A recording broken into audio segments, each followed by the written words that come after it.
Hey, it's LSFT here today, and today I'm here going back to the National Highway Traffic Safety Administration website to see two additional technical service bulletins to see if there are anything that apply to your NX or not.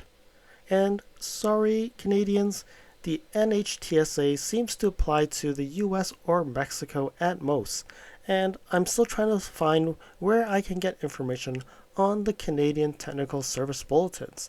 But I think it actually makes sense to even look at this, even though we cannot take this technical service bulletin to our dealers and say, fix it. But because I think it will also apply to the Canadian NXs as well. So hopefully we will get more information, but I think it's good information to know about. So let's get to it and see what the two additional technical services bulletins are.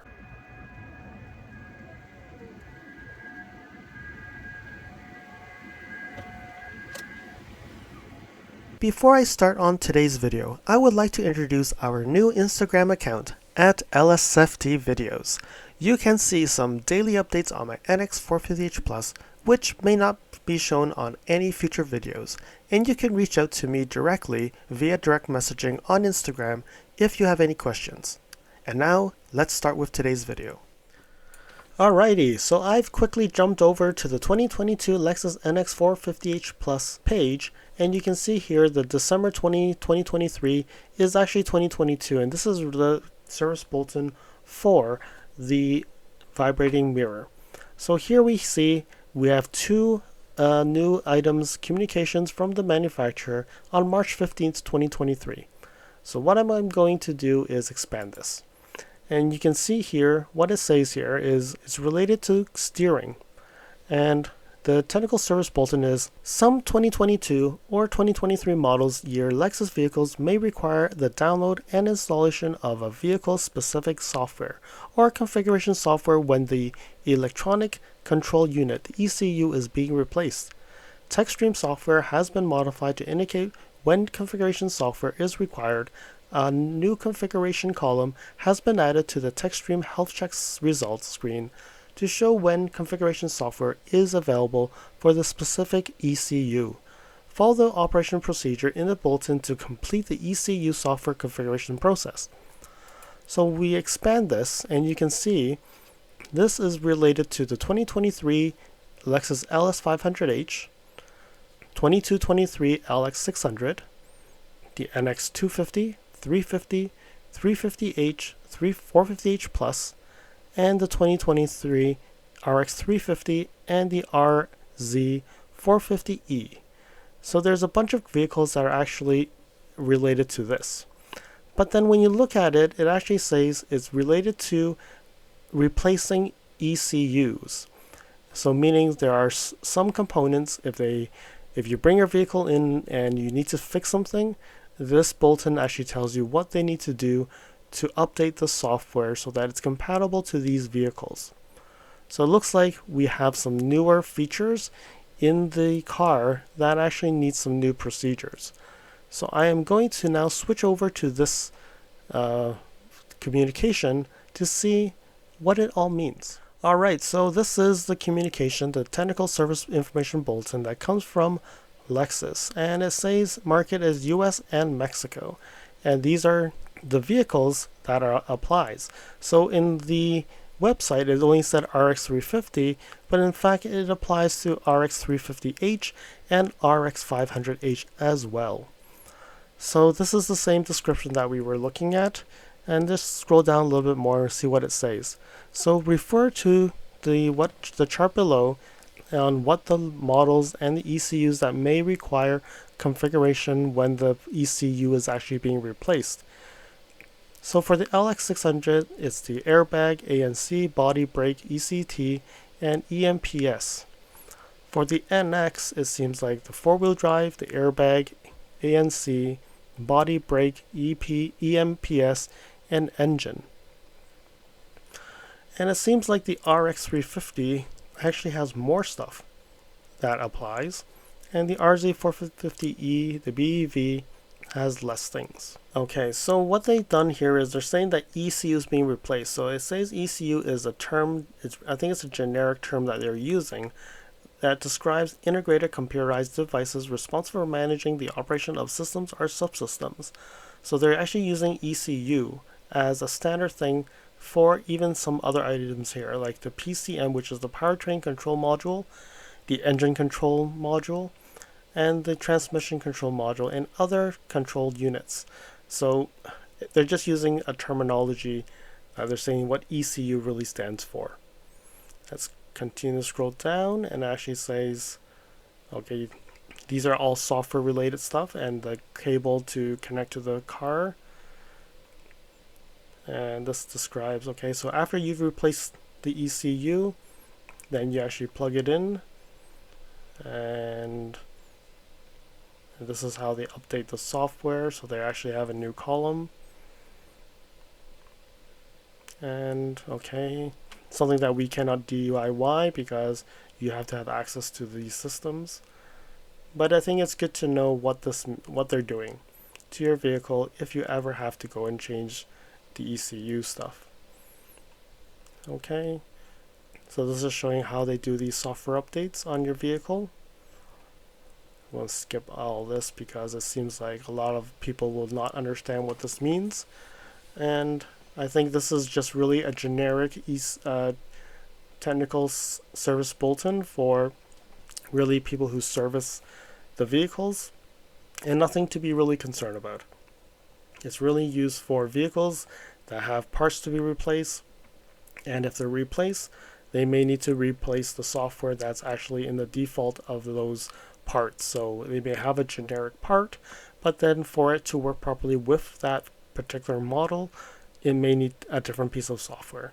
So this really just tells the technician what do they need to do to update the software. So nothing too drastic on this technical service bulletin.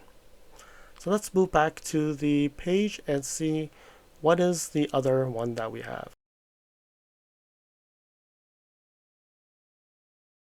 So the next one is this one here, which is fuel system diesel back cover and prevention. So what does this say here? So people who don't own a NX 450h Plus, I think you can drop this video because this one is specific to 2022 NX 450h Pluses. So it's saying that some 2022 model NX 450h Plus vehicles equipped with 6.6 kilowatt electric vehicles charger sub-assembly may exhibit an MIL on. So what is MIL? So that's the malfunction instrument light, I believe, and meaning your check engine light, with one or more of the following diagnostic troubleshooting codes. So this one's pretty hard to read. Probably I can read it below in the document, but it says hybrid EV battery charger inputs current sensor circuit current above threshold, or this PFC boosting circuit malfunction. This vehicle may also exhibit an inoperative onboard plug-in charger. Follow the repair procedure in this bulletin to address the condition. So I don't know if any NX 450h Plus owners have seen this problem. If you have seen this problem and you've actually got this fixed, great. Leave in the comments below that you've actually exhibited this problem before.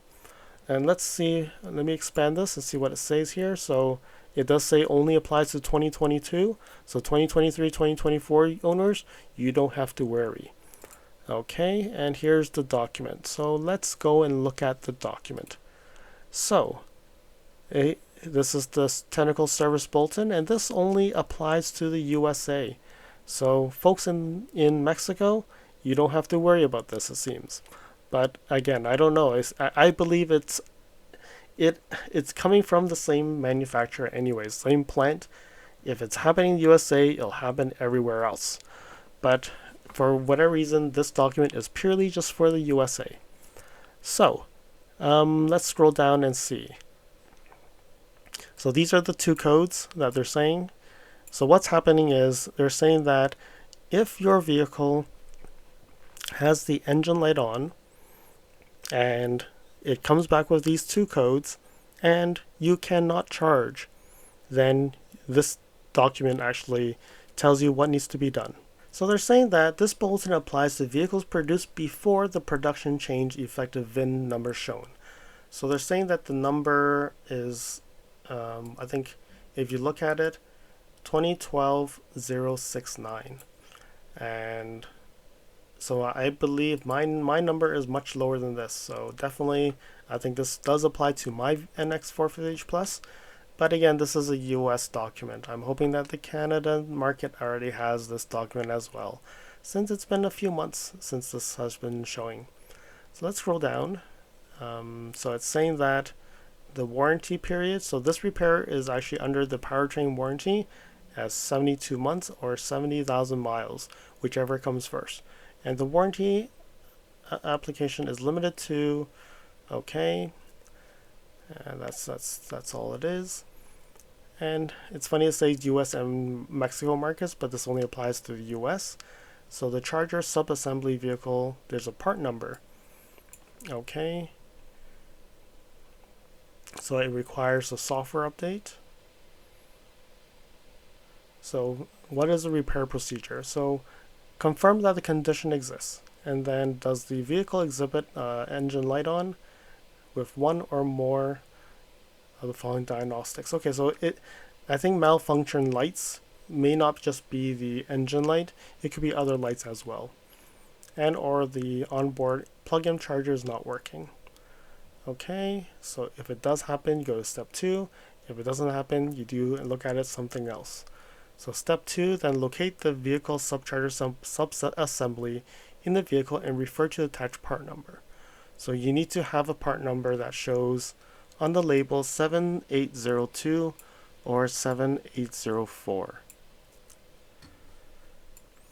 Okay, so someone was actually asking in the forums, how do I know it's a 6.6 kilowatt charger? So I think this actually explains it.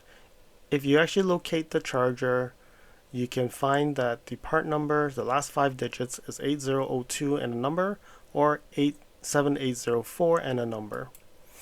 Okay, and then it says remove the electric vehicle charger subassembly. Okay, install the new one. And then, okay, clear any of the DTCs and confirm the condition no longer present. So it looks like the assembly of the charger actually needs to be replaced with this. So it's not just a software update, but it does seem like there needs to be a change to the charger subassembly. Okay, and I don't think these links will go anywhere. Probably they'll go to the wrong page. Yeah, so I'm not able to actually see exactly what is the procedure of removing it, but I wouldn't DIY this myself. Probably would need someone who actually knows what they're doing to make this change. So they are removing the assembly and then installing a new one. So one thing to make note of, if you are seeing this condition, make sure that especially if you're in the US, bring this up to the dealer so that they can actually quickly fix the problem. So I don't know when this will happen, but it seems like either the sensor is faulty and it's causing it to misfunction, or this is something that will happen if the current spikes too much or whatever. Hopefully this information is useful for you guys, and it looks like 2023-2024 models have been replaced, so you guys don't have to worry about this 6.6 kilowatt charger assembly having any issues. And this is only the ones that are built in 2022 and their VIN numbers or under this number. Hopefully this is informative to everybody, and hopefully you're not freaking out that you need to make this change.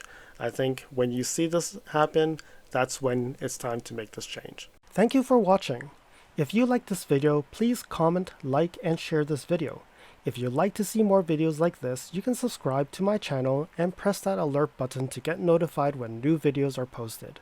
If you'd like to support the channel, you can definitely provide a super thanks. I'll see you guys again next time in the next video.